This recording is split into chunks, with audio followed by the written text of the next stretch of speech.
Hey, so if your game time is out of sync in LDPlayer, like events not showing correctly or timers being wrong, yeah, that can be super frustrating. In this video, I'll show you how to fix it step by step. All right, first, open settings inside LDPlayer, go to date and time and enable automatic date and time. This makes sure your emulator matches real world time. Next, check your PC's time. Go to Windows settings, open time and language, and click sync now.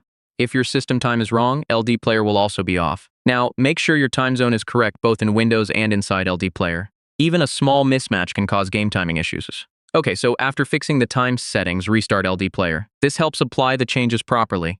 If the problem continues, go to App Settings, find your game, and clear cache. This refreshes stored time data. Also, if you're using a VPN, try turning it off.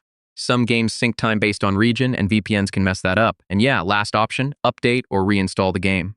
That resets everything, including time sync issues. So yeah, those are the best fixes for time sync problems in LDPlayer games.